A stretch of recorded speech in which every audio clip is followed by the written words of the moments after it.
the 1970s, school districts around the country were ordered to desegregate their schools by busing students to neighboring communities to help balance the racial composition of their students. But the Cleveland suburb of Shaker Heights did that without the courts telling them to, while maintaining its school system's reputation for excellence. And it's continued to try to stay ahead of the curve when it comes to racial equity and diversity ever since. Laura Meckler is the education writer for The Washington Post. Prior to that, she reported for The Wall Street Journal and the Associated Press. She grew up in Shaker Heights, and her new book is Dreamtown: Shaker Heights and the Quest for Racial Equity.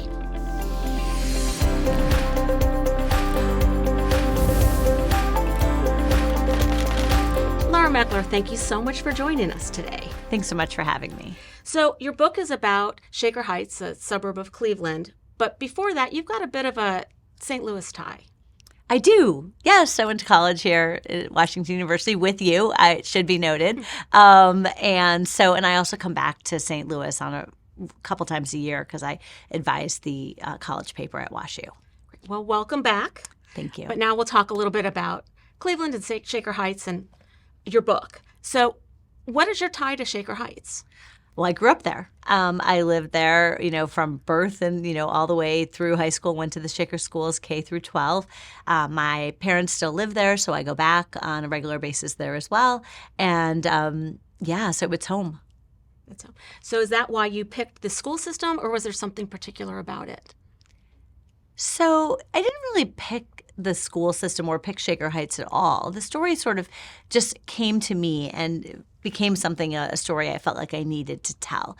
So I wasn't looking to write a book. I had sort of actively decided I was not going to write a book because it seemed altogether unpleasant from everything that anybody had ever told me about the experience. But I was working as a newspaper reporter at the time for the Wall Street Journal. I was covering changing American demographics and thinking about race. And I thought about maybe there would be a story about my hometown, the idea of a place that had really worked hard on racial integration. It has a very interesting history regarding racial integration, and yet also struggled with a really significant racial achievement gap in the schools. And that was a contradiction I was really interested in. So fast forward, I moved to the Washington Post, where I was and still am national education writer, and wrote a big story about Shaker for the Post. But when it was over, I felt like there was still more to say. So that's when I decided that this really was a book that I wanted to write. And the book covers everything from the origins of the community by the Shakers all the way up through George Floyd and COVID and how all those affected racial equity and the school as well. The area was founded by the Shakers in the 19th century, but the real founders were two brothers. Yes. It had really been abandoned. The land was at first occupied by the Shakers, this quirky religious sect, which was an offshoot of the Quakers. They actually didn't believe in sex, which is a hard way to keep things going. So don't recommend that to any potential religious sects. But in any case, the Van Swerigens started acquiring land in the area where the Shakers had occupied right around the turn of the 20th century. And they had a vision to develop this essentially elite suburb, this place that would be for, the right sort of people leaving the city of Cleveland and moving out to what was really the country. Now, Shaker Heights is an inner ring suburb. It borders the city of Cleveland. So today, we would not think of this as far out. But back then, this was the sticks. So they developed this land and into a place that had, very high standards for architecture, for the way they laid out the streets. It was a prototypical garden suburb where you had streets that curved with the topography, where you had expansive lawns in front of the houses, so it would feel like you were living not just near a park, but in a park. There was no industry. There wasn't much business. There were just sort of beautiful place to live. That's what the vision was, and that's what they set out to do. And these brothers were just quite odd characters themselves who had grown up in poverty and didn't really seem to enjoy socializing in any way, shape, or form, but were very focused on business. And that's what one of the results was Shaker Heights. I did think it was sort of interesting that when you describe them in the book, they don't seem like the kind of people who'd want to create a place where they'd be surrounded by more people. Like they were kind of isolationists among themselves. Yeah, they were not interested in being around people. You know, they belonged to no country clubs. Neither one of them is known to have dated anybody seriously, much less gotten married. They lived together for their entire lives. They were very close to one another. They ended up becoming actually getting into the railroad business because they were trying to develop essentially a streetcar, a light rail system from Shaker to take workers downtown. And they needed to acquire a small tract of land, and that ended up led them to buy an entire railroad, which got them into railroads. They bought more railroads. They developed the Terminal Tower, which is the iconic building in downtown Cleveland today. And when the Terminal Tower opened, this is like a magnificent structure. They had a who's who brunch for everybody in the city of Cleveland to be at, to celebrate this opening of this beautiful building. And neither one of them was there. They were like listening on a hookup from their estate. So they were just very odd people. Schools were certainly part of their plan, but integration and diversity, not so much. Not so much. In fact, quite the opposite. I mean, they were a place that was not interested in any kind of diversity, religiously or certainly racially. So there were, in fact, covenants on the deeds that in some places, the covenant specifically said you could not move in if you were Black, Jewish, Catholic, Italian, Chinese. There were all sorts of limitations. In this case, what it said was you needed approval from the Van Swearingen Company to buy a house. And they served as a police force for who could and couldn't buy. And it was clear who was being kept out. There were a few efforts early on Black buyers to get into the community, and they were drummed out. But things started to change slowly, but started to change around the 1950s. That's right. So the first Black families successfully moved into the community in the mid-50s, into a neighborhood called Ludlow. And it was very interesting how the white people living there responded. So at first it was panic. It was the same thing we had seen in 1925 when a Black doctor tried to move in. It was sort of like, these are, quote, undesirables coming and they're taking over their neighborhood. And in fact, there was quite a bit of white flight that followed, but there was also another response, which was truly extraordinary when we look back on what happened, which was there were white people living there who said, we don't want this. Like, let's get to know our neighbors. And in fact, Black families and white families came together. They first formed these block clubs where they would have barbecues and just sort of get to know each other, kind of a radical thought. And then they went further and formed a community association that actively marketed the neighborhood as a place that was embracing diversity, embracing integration. So they fought back against the natural forces I shouldn't say natural forces, the forces of the racist real estate and racist banking industries that were doing everything they could to drive white people out, to scare them, to blockbust these streets where they would go around and they'd say, you better sell, this whole neighborhood's going to be Black in 5 years. You better get out now while you still can. And people got scared. Like, all my money's in this house. I bet, what's going to happen? Am I going to be the only white people living here? And people would leave. But then this other force came along to resist that. And it was quite remarkable what they did. They started actually showing houses themselves, where they would, if there was a house for sale, they would recruit white people to come and they would show them the house and say, hey, this might meet your needs. They became essentially de facto realtors. They even formed a small company that offered second mortgages to help white people move in. So they were trying to essentially keep the neighborhood racially balanced. There are accounts from white families that moved into this neighborhood called Ludlow, and they couldn't get a bank loan. The banks would say, no, that's a risky area. It's a changing neighborhood. Or they would call this one woman talked about how she would call realtors and say, I want to buy a house in Ludlow. And they'd say, oh, you don't want to go there. You don't want to go there. That whole neighborhood is, going to hell. So that was that. The whole system was pushing white people away.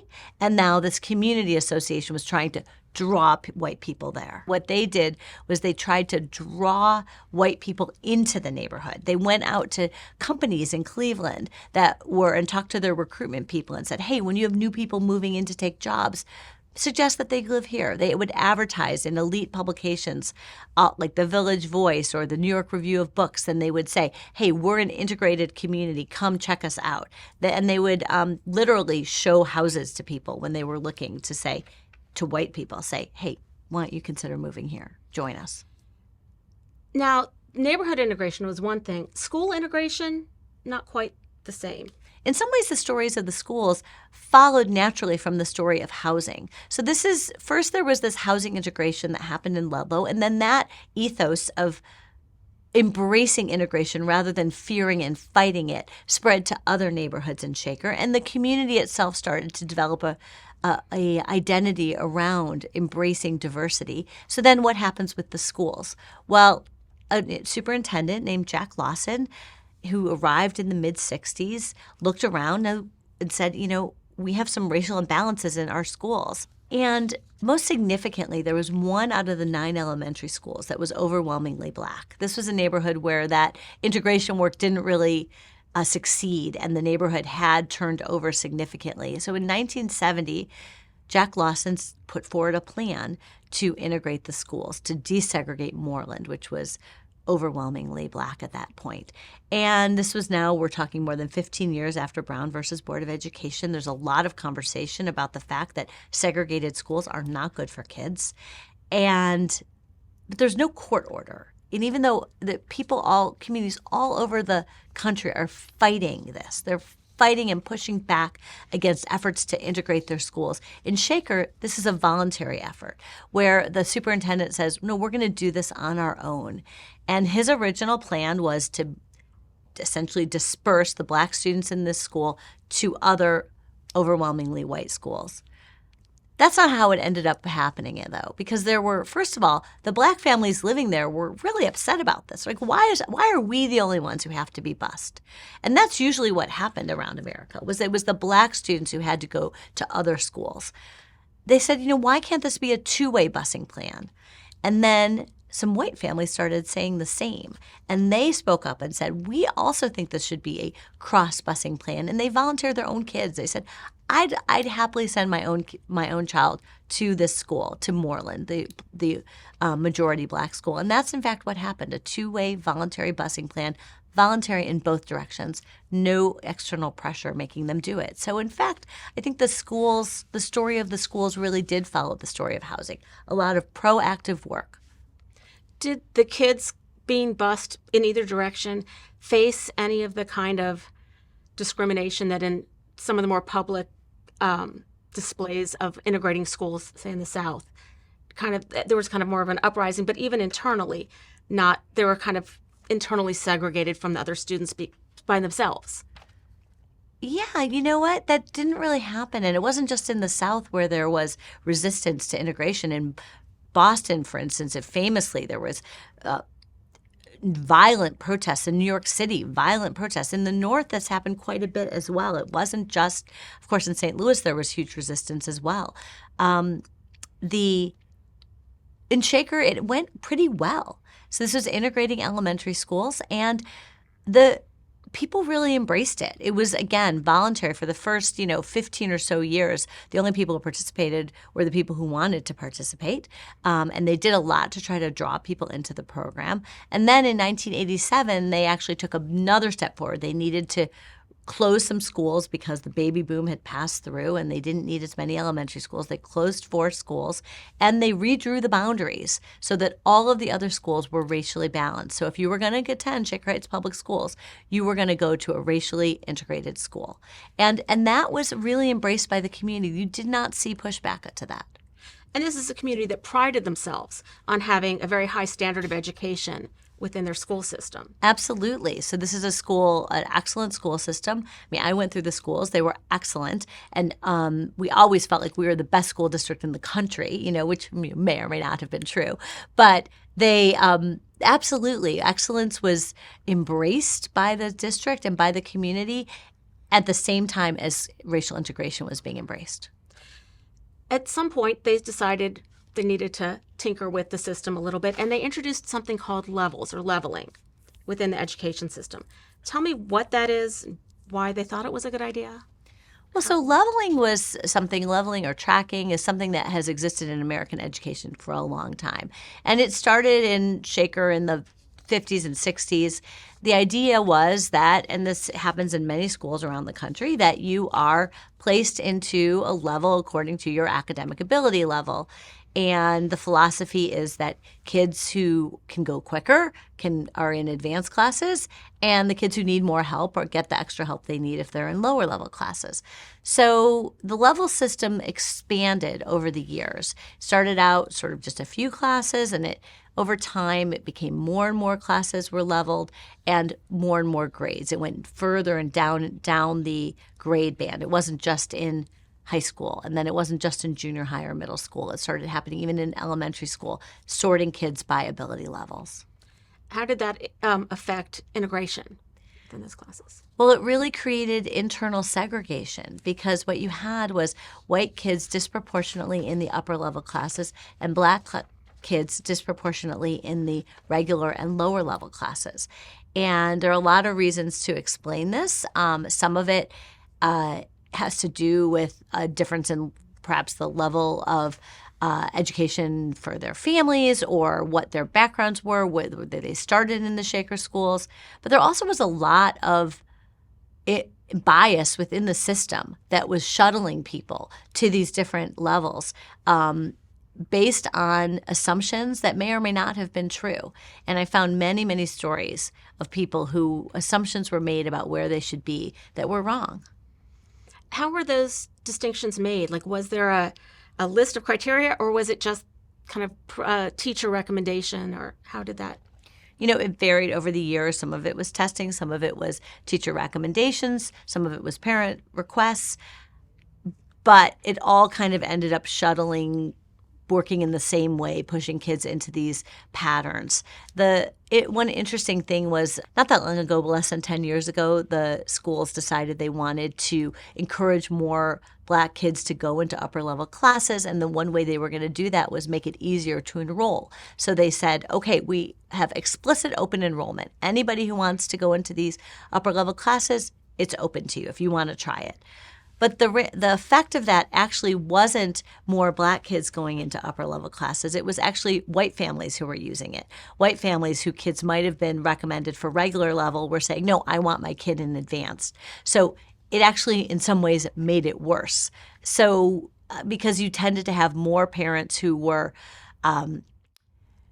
either, you could say, proactive about wanting their kids in higher level classes, or you could also say sort of demanding whether they belong there or not, pushing their kids in. So you had white kids who might not have belonged in upper level classes there anyway, and you had black kids who might not have belonged in lower level classes there anyway. So you had the system working in both ways to have a lot of internal segregation. What was your research process like in writing the book? It was really intense. There was quite a bit of work that went into it. I talked to more than 250 people. I counted them up because I was curious how many there were. And I did a lot of document research. Shaker has a very rich history, and there's a lot of it is documented at the Shaker Heights Public Library, at the Shaker Historical Society, at the Cleveland History Center. There are files, and I dug through them. I read more than 1,000 documents, and really went to a lot of meetings. I spent a lot of time in the community. And even when I was in Washington, where I live, I was able to sort of peek in on what was happening. One nice fallout of COVID is a lot of meetings are online, and you can watch them from afar. So I watched school board meetings, from the comfort of my home in D.C. But yes, there was quite a bit of research that went into it. This story started as a newspaper piece, so I did a lot of work for it ahead of that. But then once I decided to turn it into a book, I spent a lot of time talking to people, and it was really important to me that I got a really strong diversity of points of view because people see these things differently. So I knocked on doors to make sure I was talking to people from all neighborhoods, in addition to showing up where people were gathering. And that's sort of reflected in the book as well, that each chapter is sort of from a different person's point of view. Exactly. I really wanted this to be a story about people, and it is driven by the stories of the people who made this community. And some of them are officials, and some of them are just everyday parents and students who whose stories help us understand the larger piece. So a lot of the people who I talked to aren't necessarily quoted in the book, but their experiences are reflected in the overall narrative. One thing you do throughout the book is sort of told through a bunch of individual stories that go chronologically and sync up with the timeline of the progression within the school system, but you do focus on some individual students. Yes, a great example of this is a girl I met in an English class. I was in a class that was honors level English, and there was this one black girl named Ananda who was just really bright, really on top of things. Everything she had to contribute to the discussion was on point, thoughtful, insightful. And so I followed her out of the class when it was over, and I talked to her for a bit. And I asked her if she had ever considered being in advanced placement English rather than in the honors level. And she said, well, yeah, I went to AP English for one day, and I looked around, and there weren't very many other minorities. And I thought, do I really belong here? And so I went and talked to my counselor. She said I could go down to honors if I didn't feel comfortable. And there's just so much that's unsettling about that story. Yes, I'm sure there's nothing wrong with being in honors. Being in honors is great.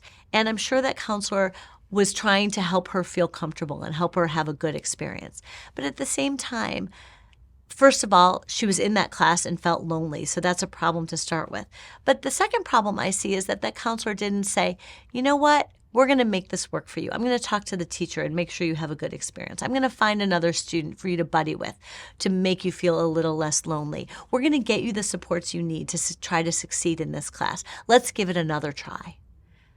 Instead, the system sort of delivered a message that said, okay, let's put you back in honors. Maybe that's where you belong. And that was really sad to me. Yeah, especially after only one day and not really knowing if it was a performance issue or just being uncomfortable in the... It wasn't a performance issue. It was one day. There was no performance to be had. It wasn't about that at all. It was about belonging and a sense of where the system tells us where each of us belong. The achievement gap between blacks and whites within Shaker, much like most of the country, is kind of persisted on some level or another for decades. Shaker's been pretty proactive in trying to change that. Tell me about some of the things they tried that worked and some things that didn't work. It's hard to tell what things were the ones that worked and what things didn't work, but we can talk about some of what they've tried. And they've tried quite a bit. So, for instance, there's a tutoring center, and it's available for free. Anyone can get tutoring after school anytime they want. There's also a conference period at the end of the day in the high school where you can go and meet with any teacher you want. They're all available, and to get extra help. There's a group called the Student Group on Race Relations that goes and talks to kids in elementary school and in middle school about race and about what discrimination is and how do we deal with one another, and helps to try to break down some of the social and racial stratification that happens once you get older, because in elementary school kids have lots of cross-racial friendships, and that tends to change as they get older. There's a group called MAC Scholars, it's the Minority Achievement Committee. It's all male students, and there's a corollary group for black girls, and it's to encourage high achievement. You get crowned a scholar if you have certain grades, and you get the rewards for improving your grades. And it's an affinity group where you get together, and there's a lot of encouragement to do well in school, and like how to, even sometimes it's just about like a firm handshake. How do you look someone in the eye? A culture of achievement. There's a program called Bridges that gets students of color prepared over the summer to take AP U.S. history. They get together and they learn study skills, and more importantly, they develop a cohort where they know one another and they're ready to support each other when they get into this very challenging class in the fall. So there's been a variety of efforts over the years. Some of the programs like the tracking sort of were there for decades, though. Fairly recently, the Shaker schools got a new superintendent who kind of had some new ideas. Yes. So, in fact, the biggest thing that has changed in recent years is a, quote, detracking effort. So that's an effort to combine kids of mixed abilities in the same classroom. There's research that shows that when you do this, high-achieving kids still do well. Lower achieving kids do better when they're in a classroom with more advanced students. This is not an easy thing to implement, and it's been rocky, to be quite honest. But the idea behind it, and other districts have tried the same thing, is to desegregate the classrooms by putting kids together of mixed abilities. And it requires a lot from the teachers. They have to differentiate their teaching, teach to multiple levels in the same room, and they're trying to do it. And, I think the jury is still out as to whether it's going to be effective or not. I would assume that because the parents in particular were so proud of their school and it was such a pinnacle of the whole community, that there would be some extra resistance from maybe the parents of the higher achieving kids. Like, good that everyone else is being pulled up, but you got to still look out for your own children. And has the community had any pushback as well? Yes, there's been mixed reaction in the community. Some people are very equity-minded and say, my kid's going to be fine, and they support it. And others have concerns. They worry, are their kids still going to be challenged? And will they be getting the high, rigorous education that they've come to expect? We should say that the Shaker still has advanced placement classes and still has an international baccalaureate program, an IB diploma program, and those advanced classes still exist at the high school. So we're talking about lower grades. But yes, there is some concern about those very questions. Will their kids still be challenged? Will they be getting a high-quality experience? So you've been studying this and researching it and talking to people for a while now. What sort of grade would you give the Shaker Heights school system on its integration and racial equity? A grade. Wow. I guess I'd have to give it an incomplete. And which is kind of amazing given that they've been at it for decades. Like at some point, you would expect success or failure, I suppose. But this isn't the kind of thing that ends with success or failure. I've really come to conclude that this just requires a lot of effort over a long period of time, and that you may never see this moment where you say, okay, all these problems are solved. They may be with us for a long time, but they are still trying. And so at the end of the day, when I was writing the book, I struggled with this question of, is this essentially a story of failure? Is this a place that tried but just couldn't get it done? Or is it something more hopeful? And I ultimately came down on the side of more hopeful, because I do think that the fact that they are still at it and that they're still working these issues, Black people and white people in the community, leaders trying to solve problems. There are not heroes and villains. There are not perfect people. There are real human beings who make efforts and make mistakes, but they are still pointed in this direction. And because of that, I ultimately concluded this is a story of success. But it's not perfect success by any means. Are there lessons that other communities can draw from the experience of Shaker Heights? I think that there are. I think that one of the lessons is that this takes a lot of work and a lot of commitment. I think another lesson is that when you have economic diversity in the community, which Shaker does, you also have to think about supporting families, and not just academically, but it really does affect a kid's ability to learn if they don't have the supports that they need at home. If you are, in a home that's living in poverty and you are sharing a bedroom with two other siblings and you don't get a good night's sleep, that might affect your ability to learn. If you didn't have a good dinner the night before and you show up to school kind of hungry, even if there is free breakfast and lunch, maybe you are not quite ready to learn.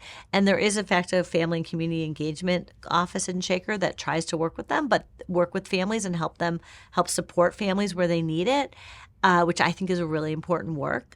There's a lot of conversation around the country about community schools that try to provide wraparound services. I think that this is just something that diverse districts need to think about supporting families. I also think that it's really important. One of the themes in the book is this idea of belonging. Like, do you truly feel like you belong in this room? Do parents feel like they are welcome and part of the school when they show up? And I think that that's hard to get your hands around, this idea of belonging, but it's really important, and it's something that the communities really need to think about, how to make sure that both kids and parents feel like this is their place too. Well, Laura, thank you so much for all of your diligence and hard work putting this book together. It's fascinating. And I thank you so much for joining us today. Thank you so much for having me.